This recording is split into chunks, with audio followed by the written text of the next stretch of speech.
perigoso essa leitura simbólica, ler a coisa em código, como se fosse, por exemplo, algo inquestionável, assim, que está num livro que é sagrado. Porque daí qualquer pastor chega e fala, tá o salmo, e fala o salmo como se... mas isso aí é deturpar a experiência religiosa. A pessoa que faz isso é a pessoa que nunca teve nenhuma experiência espiritual ou religiosa, ou que tem assim um nível de religiosidade mais pé no chão possível, entende? A pessoa que tem uma experiência espiritual, ela já passou disso daí. Ela nem se importa mais tanto com essas disputas. Se tu se envolve em disputas, se tu quer mostrar que tu tem razão e não tem razão, então tu já perdeu o que é essencial. Entendeu? Não, mas tem jogo. O que eu estou querendo te dizer é que se tá colocando. Estou confundido. Porque assim, se tu vê a coisa como um símbolo, ela dita algo tá além da experiência concreta, assim. Concordo contigo. Mas se é racional ou não, o processo que faz a ter a compreensão do significado desse símbolo, é isso que pode ser problemático. Porque mesmo que a pessoa não tenha efetivamente uma experiência religiosa, ou talvez ela seja incomunicável, né, do ponto de vista do sujeito. Olha só, esses textos aqui, o Ramayana, os exercícios budistas, o Tao Te Ching, ele produz um efeito na gente que não é, eles não são, a razão pela qual esses textos são importantes, sobreviveram esses centenas de anos aí, séculos, é porque eles modificam algo inconsciente em nós. Não é porque a gente entende eles. Claro que a gente entende, aqui está em português, estou entendendo tudo. Mas tem algo que acontece na tua interação com essa leitura que tu não vai entender. Se tu lê isso aqui de maneira atenta, ele vai bater em ti e vai te transformar.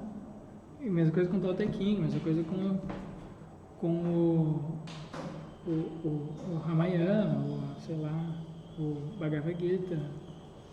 Ou se tu lê a história da vida de Buda, por exemplo, tu vai ser transformado. E essa transformação aí vai ser inconsciente para ti. Tu nem vai se dar conta.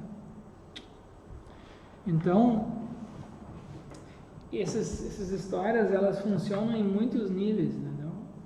E um nível é esse possível, é o nível assim, né, gramatical, literal. Mas isso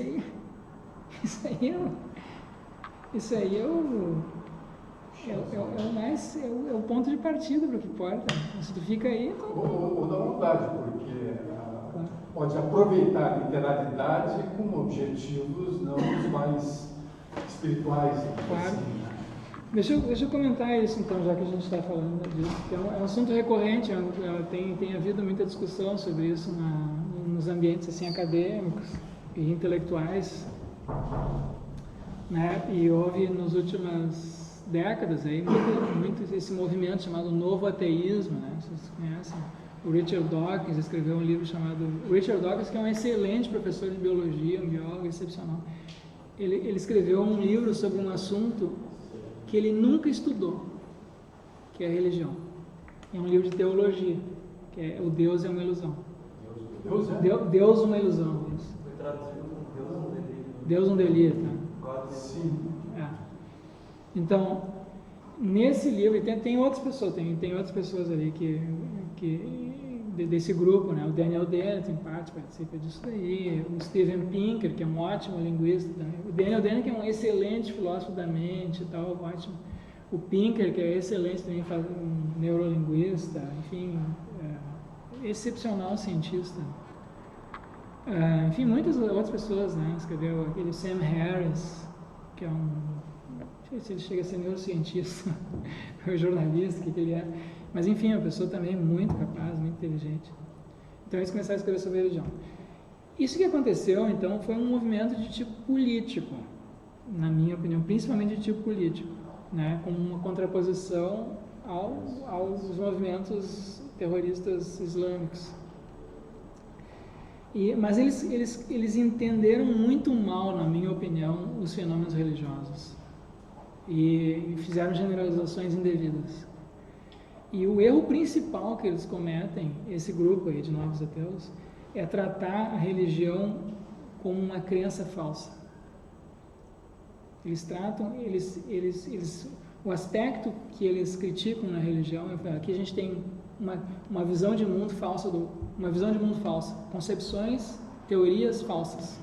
Por que nós vamos adotar teorias falsas, preconceituosas, se nós temos teorias científicas baseadas em indícios, em evidências? Então eles contrapõem a visão de mundo científica com a visão de mundo religioso. Mas acho que isso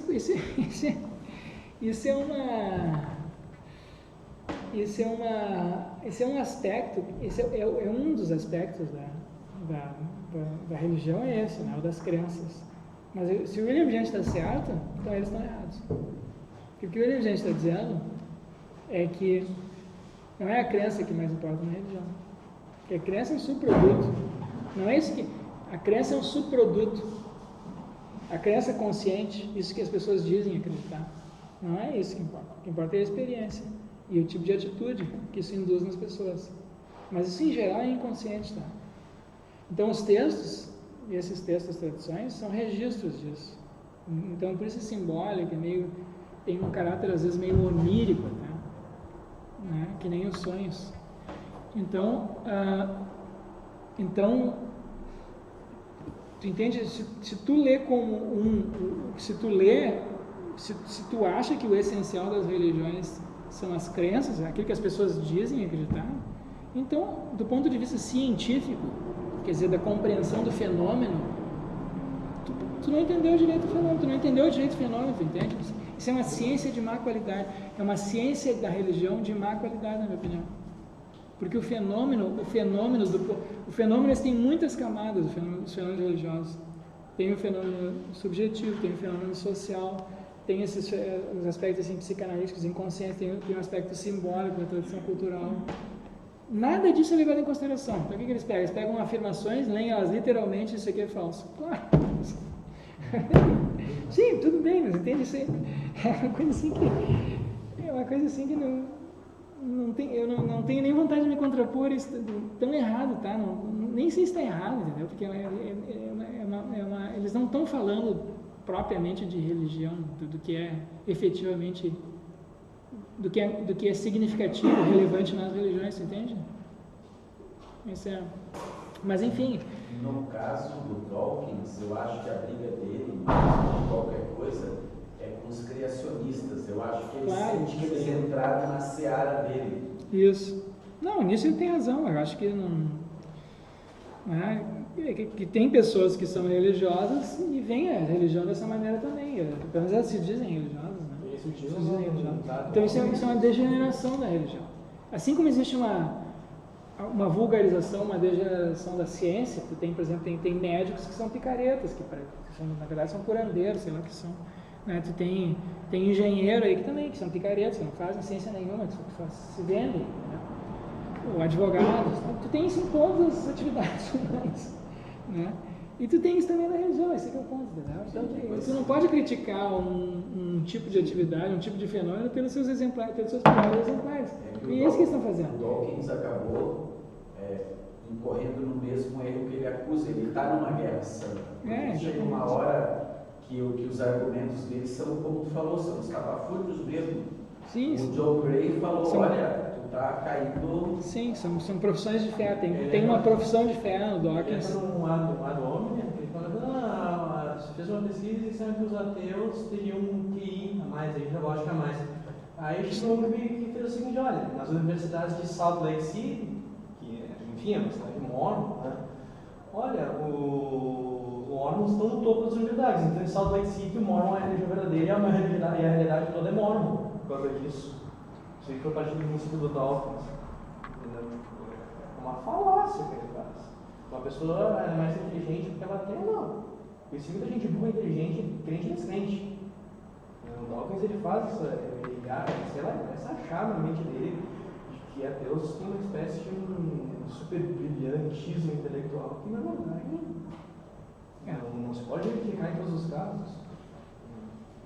Então tem isso. Então se o William James tiver razão, nós temos um aspecto da natureza humana que é ineliminável, tá? Então é tão constitutivo da nossa natureza humana. Claro que a natureza humana pode mudar, né? A gente pode, daqui a alguns décadas, séculos, ter um tipo de disposição mental, espiritual diferente do que a gente tem hoje, como os seres humanos no passado tinham disposições diferentes das que nós temos hoje. A cultura era diferente, a consciência era muito mais limitada, a consciência que os nossos antepassados tinham, né? Antes da Revolução Simbólica, aquela. Não tinha, talvez não tivesse nem linguagem proposicional, enfim, mas eram seres humanos já, biologicamente. Então, a natureza humana pode mudar, mas assim, a nossa natureza atual contém esse elemento espiritual. Então, isso não é algo que tu consiga eliminar, que nem o Dawkins quer. Isso seria melhor se não houvesse religião. Não. Porque se tu elimina o exercício consciente, a interação com isso daí, e como isso faz parte da nossa natureza, isso volta de outras maneiras, de maneiras mais primitivas, mais rudimentares, né? É que nem, por exemplo, tu querer eliminar, tu dizer assim, agora nós não vamos ter mais atividade sexual. Não vamos ter atividade sexual, nós vamos viver vidas assexuais, vamos nos reproduzir por fertilização in vitro, né? Não vai ter mais sexo. Vocês acham que isso que a sexualidade ia ser eliminada? Tu não tem como eliminar a sexualidade assim. O que vai acontecer? As pessoas, essa energia sexual vai começar a aparecer em outros lugares.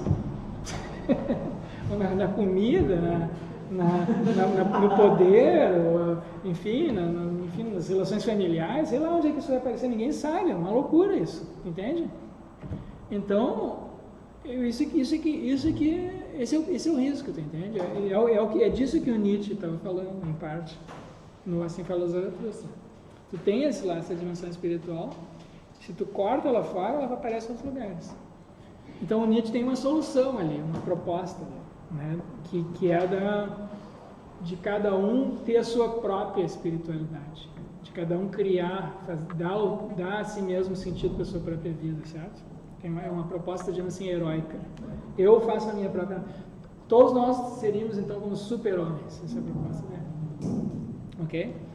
Mas ela é uma proposta, digamos assim, psicologicamente muito exigente e talvez inexequível, porque ela não se conforma ao modo pelo qual nós evoluímos. Nós somos criaturas sociais e nós temos essas tradições culturais, essas instituições, e elas têm uma dinâmica própria, entendeu? Inclusive no nosso inconsciente, isso continua funcionando. Então não basta tu querer tu dizer isso, vai ser assim, a gente é melhor assim. Não é assim, não funciona assim. Do ponto de vista da evolução, né, da nossa mente, é implausível.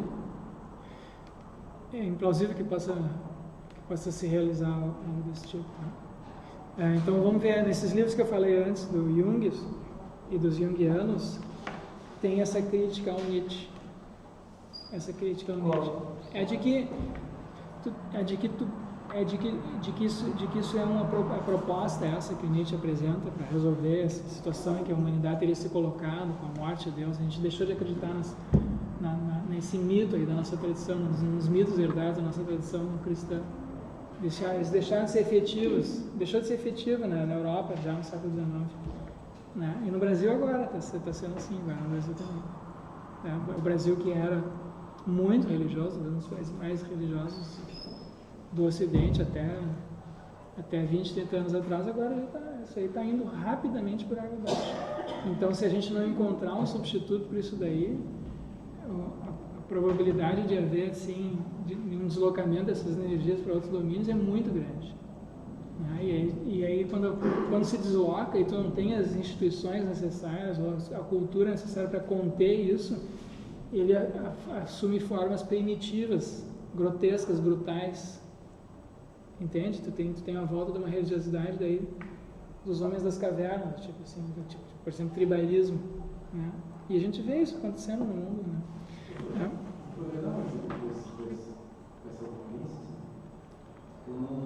Que tipo de ocorrência? Deslocamento de energias? As guerras, né? O nazismo, os movimentos fascistas, os movimentos socialistas. Tu tem ali pessoas que apareceram, né, nesses países como deuses, os semideuses, né? Foram tratados, o Hitler, o Mao Tse Tung, Stalin, né? Ou mesmo aqui em Cuba, Fidel Castro, tem textos do Fidel Castro aí que são messiânicos. Eu lembro que eu li, a minha mãe, a minha família tinha, tenho muitos, boa parte da minha família é de esquerda, então eu lembro que quando eu era adolescente tinha os textos do Fidel Castro, do Mao Tse Tung. Uma vez eu li um do Fidel Castro que era assim, ó, o homem novo e a mulher nova em Cuba. Então a pretensão ali era de estar mudando a natureza humana com a revolução, tu entende? É algo meio messiânico, espiritual, tem uma mudança espiritual que estaria acontecendo ali. Só que isso não aconteceu, depois que se descobriu que eles eram vários anarquistas, a tradição continua igual, entendeu? Mas eles tinham essa pretensão de estar fazendo aquilo, então houve esse deslocamento mesmo. Só que não é assim, psicologicamente não é assim que funciona. Em vez de dominar os processos, eles foram dominados pelo inconsciente ali. Então aquilo ali foi uma espécie de projeção, do ponto de vista psicológico, né? Então isso acontece toda hora, tá? A gente é toda hora dominado por processos inconscientes. E então se tu não vive essa tua... quando a gente não vive essa dimensão espiritual de maneira espiritual, tu projeta ela na tua vida concreta, né? Ou nos teus relacionamentos, ou nas tuas atividades profissionais, no estudo, enfim, esporte, sei lá o que é, no dinheiro, né? Ou, enfim, isso pode adquirir muitas facetas. Professor, mas tu não acha que atualmente está acontecendo de forma independente, talvez dê para dizer, um movimento de as pessoas progressivamente se voltarem para religiosidades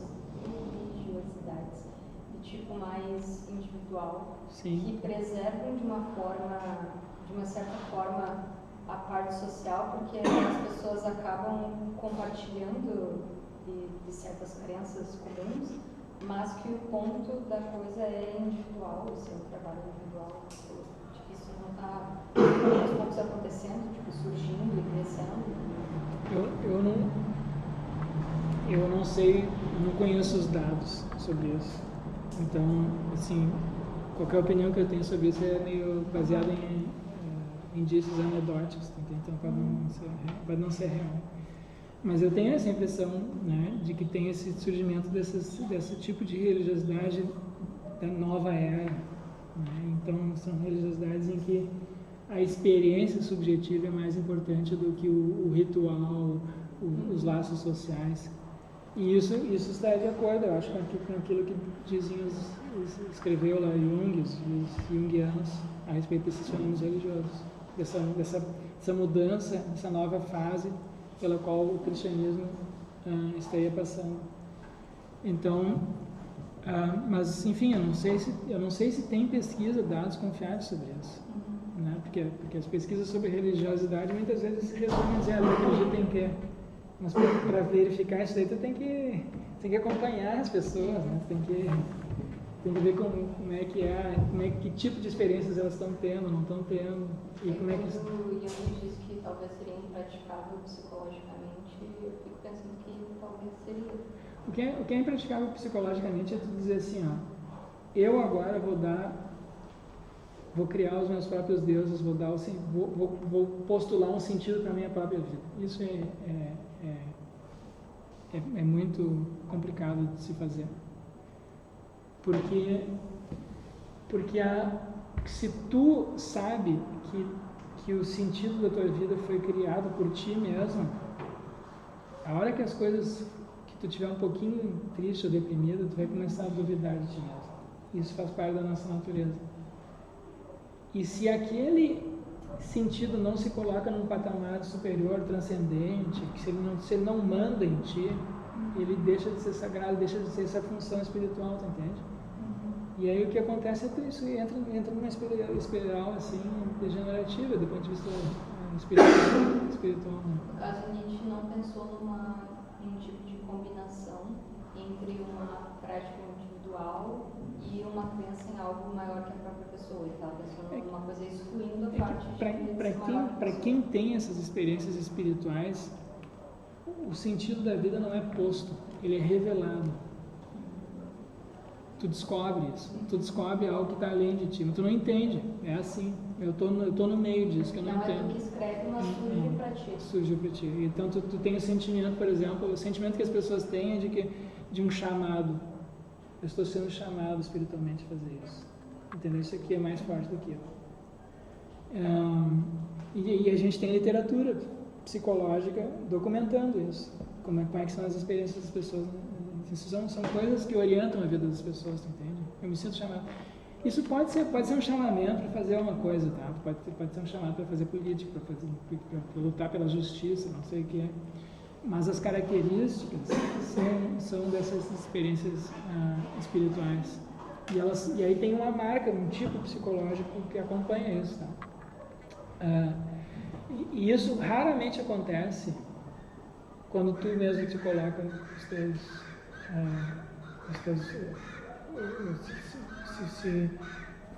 tu fabrica essa dimensão.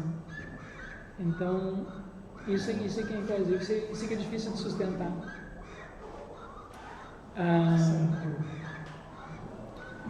Então, tu pode fazer isso, mas a probabilidade disso ser duradouro, de ser universalizável, pode ser que algumas pessoas consigam, né?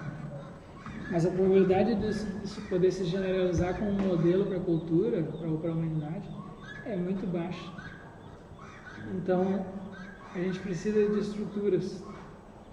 E o que a gente tem nas tradições religiosas é uma seleção natural de modelos que foram se adaptando às religiosidades dos diversos períodos. Então tem coisas que funcionam, tem coisas que não funcionam. Algumas funcionam, a gente nem sabe por que funcionam. Algumas não funcionam, a gente não sabe por que não funcionam. Então nessas tradições aqui que eu estou mostrando para vocês, as principais, são modelos de religiosidades que foram sendo selecionados, foram se adaptando, né, que funcionaram por alguma razão ou outra. Eles batem com algo inconsciente em nós, mais profundo do que a própria consciência. Então, eles modificam a nossa consciência, modificam também o nosso inconsciente, modificam a nossa forma de se relacionar uns com os outros, enfim. Então, tem muitos efeitos assim, estruturadores, mas a gente não tem conhecimento completo disso. Nosso conhecimento é apenas... A gente tem indícios disso, mas não conhecimento. Rogério, nessa questão, como tu fala, eu também acho. Será que o momento não é mais de esgarçamento institucional do que qualquer outra coisa, no sentido de que não se nega esse sentido religioso? A instituição não está dando conta, porque é muito comum as pessoas serem contra a religião institucionalizada, mas tem lá a sua espiritualidade. Sim, isso é comum, isso é um fenômeno comum do... Então a coisa se daria mais na questão institucional. A instituição não responde. Mas eu acho que não é só isso, não. Não é só a instituição. Tem algo mais profundo acontecendo, tá? Aliás, o William James cita aqui o Tolstói. O livro eu coloquei já na página, Uma Confissão. Esse é um livro muito, muito, muito bom. Vale a pena ler. Então, o Tolstói é uma dessas pessoas que tinha uma disposição de ânimo negativo, enfim, pessimista. Ele passou por uma grande crise. Ele estava no auge da sua carreira como escritor, uma pessoa rica, pertencia à aristocracia russa, tinha família, tinha tudo que uma pessoa poderia querer do ponto de vista mundano: dinheiro, fama, família, reconhecimento dos pares. grande escritor, talvez o maior daquela época. Enfim, tinha tudo que podia querer. E, no entanto, não estava feliz, não estava funcionando, estava pensando em se matar. E ele descreve no livro, a aflição, né, que ele descreve que nada, as coisas não faziam sentido para ele. Ele sentar e continuar escrevendo, ele podia ter continuado escrevendo, ele se forçou a fazer isso, depois que casou e teve filhos, se forçou a fazer isso e fez, teve sucesso, mas aquilo para ele intimamente não satisfazia, ele tinha um vazio imenso e ele estava lutando para não se matar, entendeu? A alternativa principal que se apresentava para ele naquela época era a do suicídio. Então ele teve uma crise muito profunda, crise existencial muito profunda, e depois e aí ele tem uma conversão, ele se converte, que ele começa a observar os camponeses, como é que eles se relacionam com a vida, né? E ele entende ali que tem algo irracional, e que é isso da fé, né? E aí ele adere à Igreja Ortodoxa Russa, mas aí depois ele já se desencanta da Igreja Ortodoxa Russa, porque tinha um sei lá o que não gostava. No início ele aceitou aquilo porque ele estava tão mal, né, que ele se agarrou naquilo para não afundar. E aí depois de um tempo ele sai da Igreja Ortodoxa Russa e funda um movimento anarquista cristão, né? E aí ele passa a viver em fazendas, comunidades. Esse movimento existe até hoje, aliás. E ele escreveu um evangelho. Ele pegou e leu os evangelhos aqui e escreveu a versão dele. Isso era uma prática comum no século XIX, várias pessoas fizeram isso. Por exemplo, tem um evangelho do presidente dos Estados Unidos, Thomas Jefferson, se não me engano. Não era tão incomum as pessoas fazerem isso. Tu lê o evangelho, aquilo que tu mais gostou, tu anota, e tu cria a tua versão do evangelho. Tu coloca ali só o que tu acha que faz sentido para ti.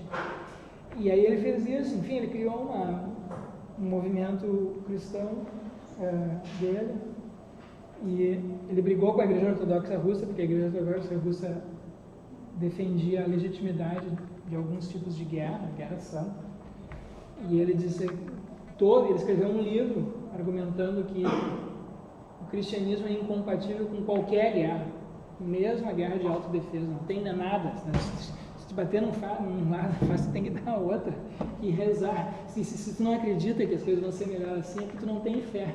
Esse é o argumento dele, né? Então ele criou uma versão assim própria dele da espiritualidade cristã. E bom, por que eu estou falando disso mesmo? Sei lá. Você está falando assim, uma crise institucional. Da crise institucional. Tá. Não, o que eu queria dizer sobre crise institucional é isso. Eu acho que não é só crise institucional, tá? Eu acho que tem uma crise mais profunda que diz respeito ao tipo de religiosidade. E existe um tipo de religiosidade que foi praticada predominantemente no cristianismo, que a gente herdou, né, do período antigo e medieval, que é uma religiosidade baseada na fé, na entrega baseada na fé. Então a fé é uma atitude assim de entrega não racional. Tu acredita em algo que tu não conhece, enfim, tu entrega. E existe um lado dessa fé que é uma fé cega. E isso não satisfaz mais as pessoas. Então isso não é uma promoção institucional, isso não satisfaz as pessoas intimamente. Poucas pessoas hoje conseguem sustentar ou viver a sua espiritualidade só assim. O tipo de espiritualidade que apela para as pessoas hoje, por causa das mudanças que ocorreram na nossa cultura, são espiritualidades em que a gente tem uma experiência mais direta de Deus, ou do que quer que seja, do que é sagrado. Não basta então ter fé, você tem que ter uma vivência disso, mais concreta na tua vida. Aí sim, as pessoas que têm isso. Então por isso é que o Yogananda faz sucesso, entende? Porque aqui tem um manual de como obter isso, certo? O budismo ali, das Três Coroas, né? Depois o Wilton já saiu agora, mas agora vamos pedir para ele. O Wilton é um praticante do budismo e ele se envolveu de maneira bem profunda com isso. E então ele tem técnicas para se ter esse tipo de experiência, né? Então perguntem para ele outra hora. Tem uma meditação que ele fez que era repetir um mantra agora eu não me lembro se era 1 milhão de vezes, ou não sei quantas centenas de milhares de vezes. Então ele ficou, sei lá, meses repetindo esse mantra aí. Então são técnicas, entende? E que estão se generalizando, estão pipocando dentro das religiões, dessas tradições. Então as tradições estão se adaptando para receber esse tipo de espiritualidade, os dons do Espírito Santo. Certo? Então eu acho que é uma mudança.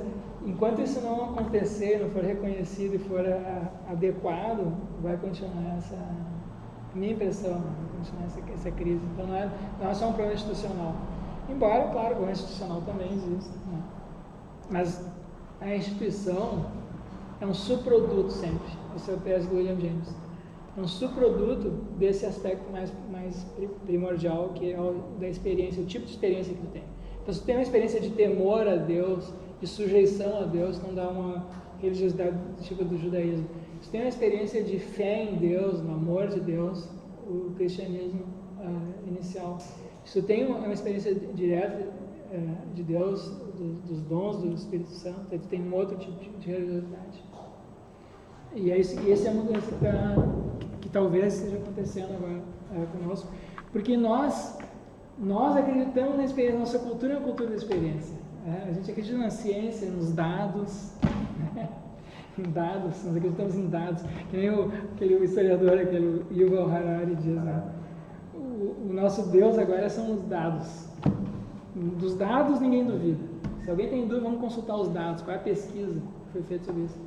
Então a gente tem que ter essa experiência direta do fenômeno e tal. Então, a gente pode ter experiência direta dos fenômenos sensoriais, que é relatado nos dados, a gente pode ter experiência direta dessa dimensão espiritual também, que é o que o André está dizendo aqui. Então, esse seria um tipo de espiritualidade que talvez fosse viável, né? Talvez seja viável para nós hoje. Então, bom, eu vou deixar para vocês darem uma olhada no capítulo, nas conferências sobre a alma enferma, né? Eu destaquei aqui nesse capítulo algumas passagens de exemplos, né, de pessoas, relatos de pessoas que têm esse tipo de mentalidade, mas o ponto central é esse. Quando a pessoa tem uma predisposição de ânimo negativa, pessimista, ela tende a achar que quando tu tende a achar que tem algo essencialmente errado contigo, não importa o que tu faça, tu vai ser sempre assim, não importa, né? E aqui, ó, isso que o William James está descrevendo aqui são tipos psicológicos, tá? Ninguém é 100% de um tipo, nem 100% de outro tipo. Talvez o Walt Whitman, sei lá, talvez tenha alguém. Mas, em geral, para nós aqui, o mais provável é que a gente tenha uma mistura desses dois estados de ânimos, né? Que a gente viva, às vezes, mais certos tipos de experiências, mais outro tipo de experiência, que a gente varia. A gente tem uma mistura disso em nós. Mas, enfim, acho que todo mundo é capaz de reconhecer certos momentos em que a vida não valeu a pena, ou que as coisas estavam tão ruins que nada que se apresentasse parecia bom ou razoável, parecia que isso é uma coisa inextirpável, tu não consegue tirar de ti. E que precisa de uma salvação externa, de algo que venha de fora para dentro, que te tire desse buraco. Tá? Então, a pessoa que passa por isso tem a experiência de um segundo nascimento. Né? Depois que tu passa por essa experiência de sair desse buraco, tu tem a experiência de não nascer de novo. É a experiência, por exemplo, do Paulo de Tarso, né? Nasce de novo. Ele é rebatizado, certo?